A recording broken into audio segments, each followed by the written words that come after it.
cold showers, a golden ticket, and creating a standard. These are all the things we're going to be talking about today on the Richard Neese Podcast. We believe in all the F words: faith, family, football, and fitness. Check us out on the Richard Neese Podcast every Saturday morning on WKUL. Please subscribe. Please help us out by growing the channel. We want to help good people get to a better place.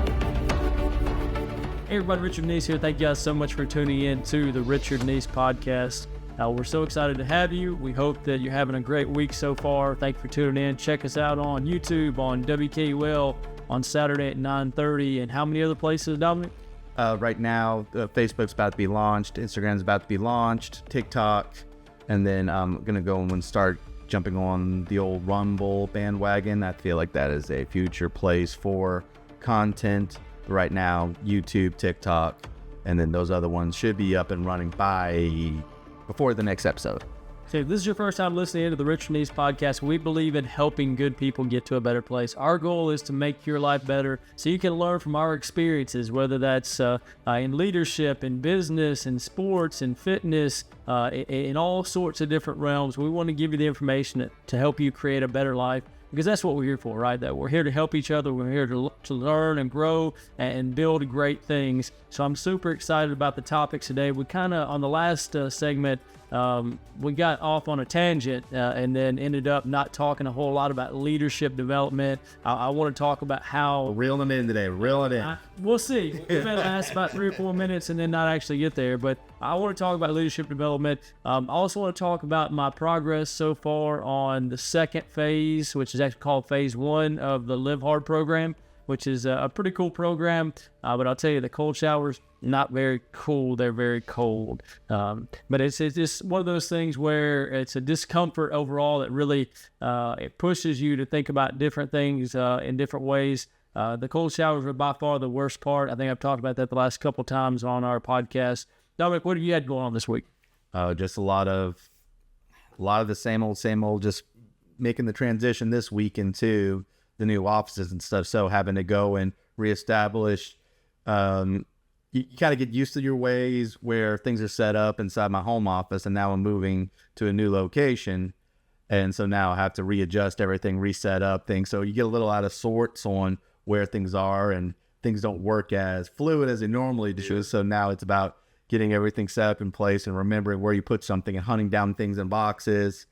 So yeah, it's been a busy week, but as soon as it's all done, boy, it's going to be nice to actually have a fully functioning space that I can actually work and not have to worry about having to deal with the home activities. And of course, I have a lot of activities. I have 8 little activities that are always interjecting through the workday. So it's going to be nice being able to actually just focus for once. So I've been listening to a book called The 5 a.m. Club by Robin Sharma. And I don't know if you've listened. Of course, it makes sense. The 5 a.m. Club, I've actually had Dave Dubberly gave it to me a few years ago, and I've listened to about a third of it, probably 5 or 6 times, and I just can't continue to finish it all the way through. It just catches me in different times, I guess. I'm on the back side of it this time, and he talks about 3 different phases in developing habits. I think we've all heard that, do something for 30 days and develops a habit. I think it's longer than that. What Robin talks about is 3 different phases of it, where they're 22-day phases. So the first phase, you've got to completely tear down the old habit. And it's really just a struggle to do those first 22 days. The next 22 days is where you actually kind of get into a groove into it. You're like, okay, I'm getting used to this. And the last 22 days are actually when you perfect whatever you're trying to actually accomplish. Maybe you think about that when you were talking about transitioning to a new place and getting those habits in place. Of course, you didn't tear down anything. You built up the place. It's attachment building house. That's what you're talking about? Yeah. So you built that out. Now you're starting those new habits. And so then getting into a groove and then really being effective, I think that's pretty cool. And I think that applies to what you're talking about. I think it applies to, 75 hard. I think that applies to starting a diet. I mean, there's so many things that we have to think about. But the first step is, I'm just going to commit to this. And you committed to that. Was it about 4 or 5 months ago you really started the project? I don't remember exactly when it was. I mean, planning wise, it was more than that. But yeah, basically when we started, I think it was in June. Yeah. So yeah, it'll be... So 8 months. Yeah, no, it's been a while since we actually got started on it. A lot of I don't work as long and hard on construction as I used to, especially when you have other responsibilities. So my goal was to be in by Christmas, and we overshot that. 3 months off. That's all right. I mean, making that progress is important and moving forward. I've really been working on the Live Hard program where you have to do the visualization, and that's kind of what I was thinking about. That before you even have the first 22 days, you've got to visualize and speak it into existence, manifest. And we talked about that on a previous podcast. Yeah. Seeing something and then actually taking action. I was actually talking to your brother the other day about that and how there's a back and forth. You can live in your mind all day long and work on personal development and how things should be, and you never get anything done. Or you can go straight into action and not do any planning and preparation for it, and then you get exhausted and don't accomplish as much either way. So there's a healthy balance at different seasons in your life of preparation and then action, but you have to have both of them. And I think the key for that is having it clearly defined and written. I think that's the thing that's going to change something from being a dream or just motivation, because the action obviously is motivated, but you don't have motivation without a purpose is just going to fizzle out because you don't have that out there.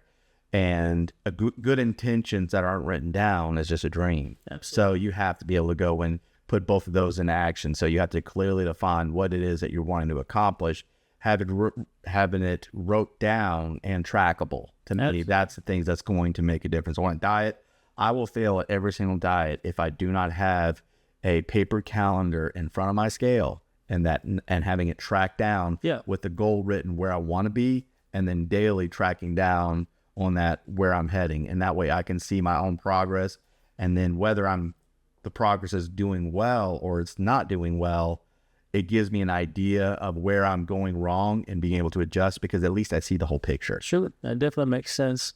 You know, I think it was Denzel Washington. That's where I heard it from. I'm sure many people have said it, but the difference between a dream and a goal is writing it down. Yeah, absolutely. So the goal becomes reality when you write it down. The dream is just floating out there if you don't. Oh, shoot. On the way before I came here this morning, I was coming back from Athens, Alabama. I think I had $3 million ideas. I couldn't tell you what they are right now. Absolutely. I've been trying to have that happen a lot too when I'm driving. And then I've been trying to just do kind of a voice recording, so at least I can go back and listen to that over and over again. If I have something I think is insightful or something like that, I try and say it as quick as I can, because I know that I'm going to have 12 more decisions by the time I'm done my 30-minute drive. And I'm not going to remember. I'm not going to be in that place. So it's just that bookmark to go back to say, oh yeah, now I remember what we were talking about. And I've been doing a better job on that. And I think I've seen some progress in that overall. But really what we've been looking at is all the things in the personal development that we're talking about. How do we apply that, or how do we develop leaders around us? And so I was talking to your brother Francis about that.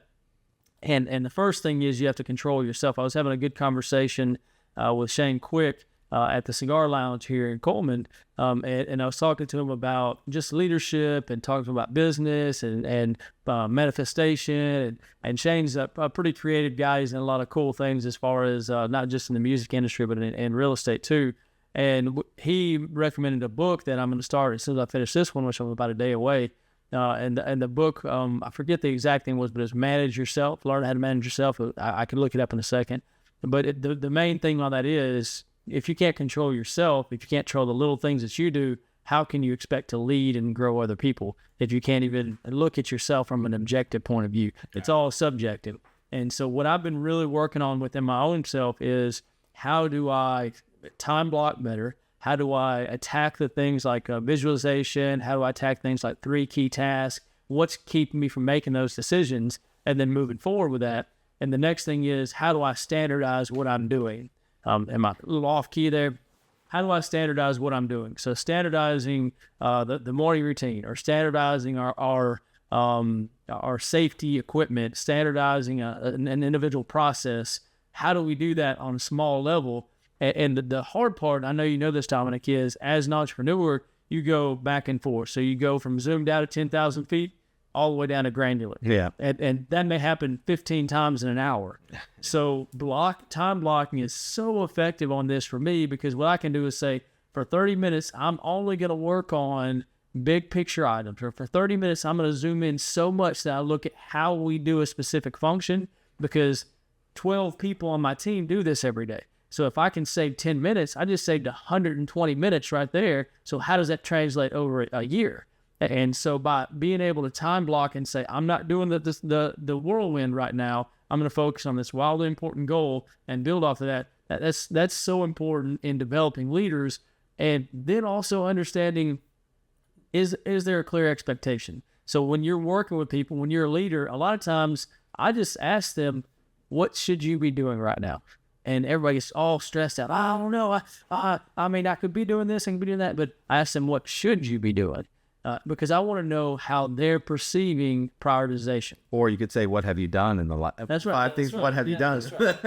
So by asking them, this works really well if you're a top leader, and then you go down to the lowest level person you're working with, because it tells you how the priorities are going from your mind and your mouth all the way down to their ears, and that maybe 1 layer, maybe 6 layers. A lot of times, what they're actually perceiving is totally different than what you're actually trying to put out there. Whose fault is that? Well, it's the leader's fault. They've got to figure out how to project that all the way down from their top all the way to the bottom, which is important on that side. To me, that's the biggest part of leadership, is making sure that the mission, everybody's in lockstep on the mission and moving forward. What do you think about that, Don?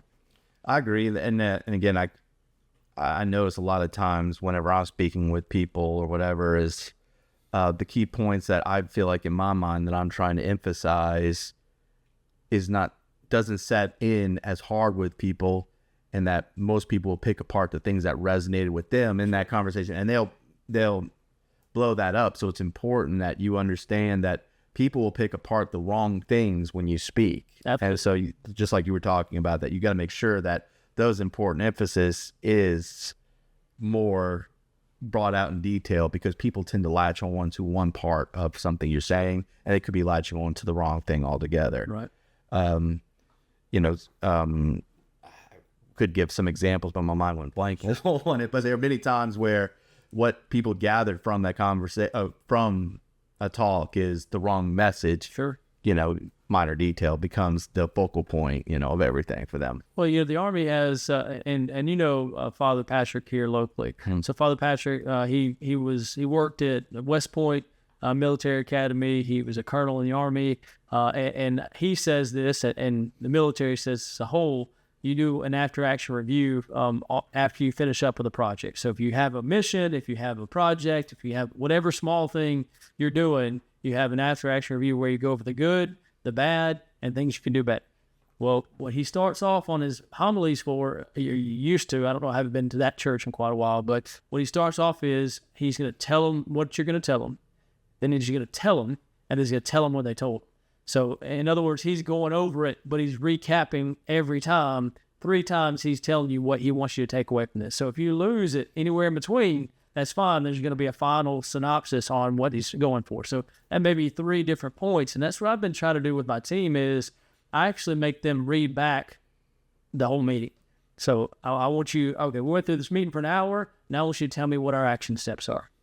Holy cow, what does that mean? I have to actually listen. I have to take notes. I have to go through this process by asking somebody to tell me what the meeting was about, to what the action steps are, what are the 3 points. Then they write it down again, and they're listening to the next meeting, and they also have something written that tells them exactly what the action steps are. Because we lose so much in between in conversation. For me, I kind of dart off in different directions, as you know. Yeah, we chase rabbits all the time. That's right. Here. But we come back to, this is what I really want in this entire meeting. As a leader, you have to know, why am I doing this meeting? Why am I having this conversation? Because I want to project this thing. Well, you need to make sure that gets projected, because you might dance around it for feelings, reasons, or whatever the case might be. That may be your style of communication. But at the end of the day, you have to let them know, this is what I need accomplished from this meeting. Does that make sense? Absolutely. So really developing leaders, it's hard to explain. It's easier to have structure and expectations. But what I lead into is, people that develop leaders the best, people that develop standards the best, end up becoming franchisable. And that's something I wanted to lead into. Why do you go to a McDonald's? Why do you go to Olive Garden? Why do you go to Texas Roadhouse? What makes that better or worse than the local steakhouse? I think it's expectation. Expectation, right? So the expectation is, or the standard, or what you get is going to be consistent time and time again. within 10%, 8%, whatever that ends up being, right? So you go to a chain restaurant, like my wife is really bad about this. She wants to go to the chain restaurant in a town we've never been in. Well, because she wants to have but she's okay with giving up the really, really good to make sure she doesn't have the really, really bad, right? Right. Because we could go to a place that just opened up, they have terrible food, and they have terrible cleaning standards, and we might get sick from that. I'm not really about that, but she knows with the franchise, she's going to get pretty close to the same burger here as she does it. Yeah, it might vary within 10%. Might be the chicken might be a little drier than normal, Right. or at the same. But you know what you're going to get out of the whole thing altogether. Sure. So to me, when I'm looking at running our small business, we have between all of our companies less than 100 employees. Each company has anywhere from 10 to 20 employees. What I'm looking at is how do I get the response from people that, oh, are you guys a franchise? Because there's so much consistency. We have consistency. We have, if you get a different person on the job, you get the same training, you get the same response from them. How do you make that to where you're a small mom and pop shop, but you have the training consistency level of a franchise? That's what I'm always striving for, is how do I get to that point? Does that make sense? Absolutely. And again, with my company, Social Media Visual, our motto our slogan, motto, whatever you want to say, but the thing that we live by is consistency is king, is that we want to make sure that whatever we do, that it's consistent with the brand, the colors, the scheme, everything. Sure. And that whether it comes down to the schedule, whether it comes down to whatever the content is, it's always going to be consistent on brand. We're not going to have a completely different, and I know this may sound, well, it's going overboard. We're not going to have a crazy different type of font for every post. It's going to be consistent. If we change something, it's going to be gradual changes on all, because there's an expectation. Sure. And that expectation from the consumer standpoint builds confidence that they can understand what's going through just by seeing that same thing. And as I was talking to was pitching to another business, it was a car dealership, and gave them examples of like what we've done before and giving them, just showing them past work or portfolio of what we've done. And they came back, and keep in mind, these people don't post anything at all. And their thing was, well, we noticed that everything looks the same. Why does everything always look the same? And we don't want that. We want everything to look the same. I was like, okay, we can do something different. Sure. That's their brand. I was like, but I would rather have everything look the same than not do anything at all. So it's one of those things where, and it's always the girl who's got a Instagram account, and it may insult somebody from saying this, who's in charge of their social media department, who watched a couple YouTube videos, and then all of a sudden they're a social media expert, but they'll go and make a couple of posts a week. And this one wasn't even doing that. Where they'll go onto some graphic designer, some of them look like it's been on Microsoft Paint, and they'll put some random BS out there and then call themselves a social media manager for this organization. And it's just so wildly different. And I'm looking at that and looking back on their content, because before people buy a product, they want to research they'll research your content. Yeah. And if they start seeing that inconsistency, it sends such a mixed message to that person that makes them feel like that this is not a professional organization. Absolutely. It just gives that tone across the board by seeing that consistency, by seeing that same font, the same color schemes. It builds that out. And I may have went off on a rabbit right there. No, I agree 100%. I mean, you get to consistency. I mean, it all boils down to the same things. It's genius. Everybody praises genius and creativity and all these things. But if I only see that once a year, I'm not shocked. Exactly. I want to see consistency. I want to know that I'm buying into a company, because what I see more often than not, I'd say 90% of the time, is I can tell if it's a one person shop, or if it's an actual company with several people working with redundancy and with true professionalism based off of their consistency just on social media or just on the website. Or I mean, you can look at that and see, you may like, oh my gosh, this is so great. Like you said, look back 3 weeks and see if they've done it before. Or see if they hired a new person in, and this new person is going to get paid for a little while, and they're going to go do something else, and then you're going to drop back down the standard. And I actually ran into that pretty recently, where we were maxing, like I use a kind of an analogy of a race car with our business, and I want to run the race car as hard as we can until it breaks, then I want to fix it and then run it harder. And I've kind of had to back off of that recently because I look at it from a different perspective. I want to run my race car hard, but I've got to make sure that the race car never stops. I've got to make sure that it's still going around the track. So it's more like a train and less like a pickup truck, like we talked about before. So with that, I've been looking at ways to overpay.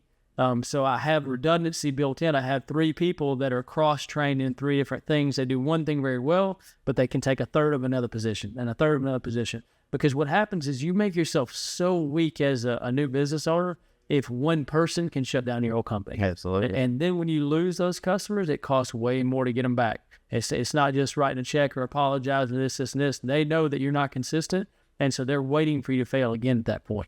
So you have to provide that consistency from the time you get out of the car and talk to somebody till the time you finish out the job on the construction site and you have all your tools off the site, you have the payment processing, you have the follow-up on the backside. All that stuff is important because they need to have that trust throughout. When you lose that trust, it's really, really hard to get it back. So we've been working on more of a redundancy model of, I'm going to train you well in this, but you're going to be able to step into these other positions so that if somebody does leave, somebody leaves because they're sick, somebody leaves because they don't like the office anymore, whatever that might be, have another opportunity, it doesn't shut us down. We've got to continue to build.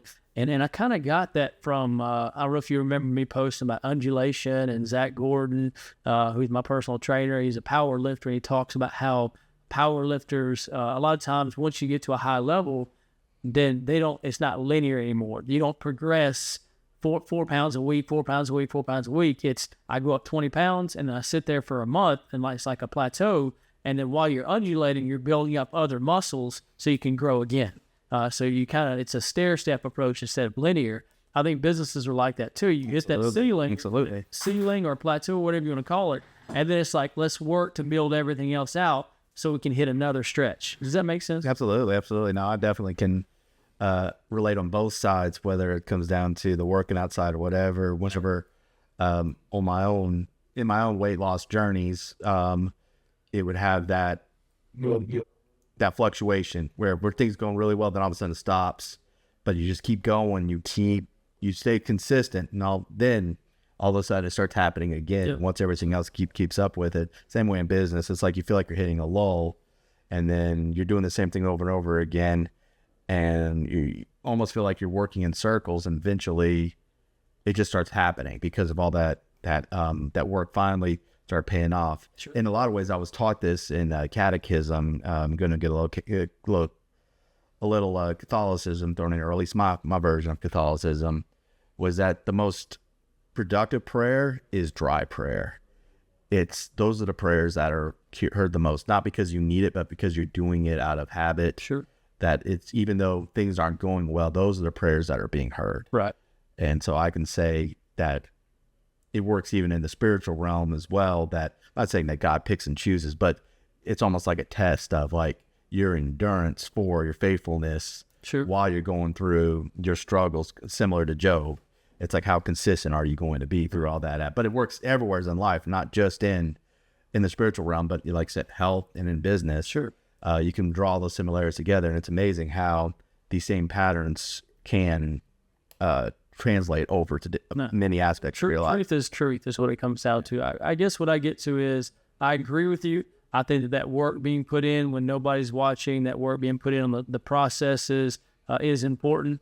But you also have to understand too, and be constantly evaluating, like we were talking about earlier, granular to 10,000 feet, granular to 10,000 feet, and kind of working off of that. And at some point, you got to realize that the same thing over and over again may not lead to success. And so maybe it's just one small variation change that you make that ends up making you more successful on that piece. So I think it's being open and honest and evaluating, is the work that I'm doing the same work over and over again, or am I improving whatever process or system that I'm working through? But I can definitely see both sides of it. You think about the meme with the guy that's, I guess he's a coal miner, and he's trying to chop and dig into the coal mine until he gets to the diamonds or the coal on the other side, and he stops 3 feet from it. So you're that close. But there's some people that are on the wrong vein altogether. They're not even they're going the right direction. I think you got to honestly evaluate that. And absolutely. And again, as a book reference for people out there, and again, I know we're really preaching consistency, but you also got to go and look and see when something needs a change, it does need a change because change is inevitable. You ever read the book Who Moved My Cheese by I've heard of it. I don't know that Spencer Johnson? It's super short. In fact, you could probably find it on YouTube for free and listen to the book in its entirety in 30 minutes. It's a short read, but a very, very powerful message. Almost, it's written similar to a novel, but I guess you kind of look at it as more of a parable. Yeah. But it talks about change and how you should always prepare for, even when things are working, for the eventuality of when it's going to stop working one day. That makes sense. So obviously consistency is important. We want to move in that direction, and then just being open and honest with yourself. So I also want to talk a little bit about, so we're talking about creating a standard, and you know as well as I do, Dominic, creating the standard is much harder than maintaining the standard. Getting it to that point, it's easier to hire people around that and then be the boss on that side. For me, I actually have an easier time creating it on the front end, putting these systems and processes in place, and then I usually shoot off and do something else. So I really have more of the entrepreneur cap and not the manager's cap. So I guess it really depends on what your skill set is. Would you agree with that? Absolutely, absolutely. Sometimes it's the thrill of a new venture holds your interest a lot more than the consistency of sustaining something long term. And again, I do the same thing all the time, as not the same scale as you do, but for the most part, I get more excited about starting something new than I do for continuing on something. So I've got one other thing I want to talk about before we hit the end of the radio show. I think we've got about 3 or 4 minutes. Looking for discomfort, trying to find discomfort. And the best time to do it is coming up here next week. That's exactly right. That's a good segue. So I've told you I've been doing the cold showers, and the interesting thing is, so I went 5 days, and then I ended up breaking. I failed. I had to restart, so I'm on day 6 again now out of 30 on this segment. Cold showers every day, believe it or not, they're getting easier. Like I'm in there, and it used to be just miserable, shaking, just the worst experience. Can you do it for 5 minutes?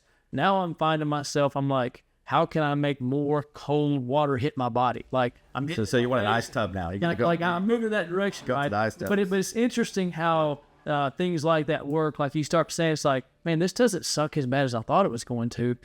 Something must be wrong. Let me make it harder. So like I'm trying to figure out how to make water hit my legs and my toes and stuff like that. It's like, it sounds like that'd be a glutton for punishment. It might be. I think that the mental toughness side, once you get to that point, it's like very few people are doing this, like we talked about before. Mm-hmm. So I need to make sure that if this is the worst part of my day, a 5-minute cold shower, I'm doing pretty good. And that's what I keep looking. I was listening to a podcast the other day, which I've been listening to too many of them, I believe. I'm listening like 3 or 4 a day. It seems like a couple hours a day I'm listening instead of my books, but I guess it's a similar good problem to have. But they were talking about, a very, very poor person in the United States, the standard of living, compared to somebody in Mexico or somebody in Africa or somebody in East Asia or something like that. They're living a wealthy life. And so we're looking at our problems, and I call them first world problems. Like, oh my gosh, I've got to take a 5-minute cold shower and do 2 workouts a day. What about the kid that doesn't have clean drinking water? Yeah. Well, what about the folks that don't have plumbing, or they've got all these other things going on they've got to deal with, that they might die tomorrow, they have missiles coming in or rockets coming in on their town. And so when you start putting that perspective, it's like, I can be a little bit tougher this way. And so I'm going to continue to try and find discomfort so that when I actually have discomfort, I can handle that better. I wanted to hit that before the end of the show, or the end of the segment. We've got about 2 minutes left, Dom. For the radio folks, you got anything you want to tell them before they get off? Yeah, got to start off with this, but for those of you out there, look us up on YouTube, like our channel, like the video, subscribe to the channel. We're going to usually do additional content after. I don't know if we're going to do that today or not, but we usually do additional content. We want to help more good people get to a better place. We're looking to grow. We want to help as many people as we can. You can help us get there. It'd be greatly appreciated. Absolutely. And we appreciate you guys. We hope you guys have a great weekend, and tune in for the next segment of the Richard Neese Podcast. See ya. Good. We're doing a second one? That's good. Okay. I didn't know.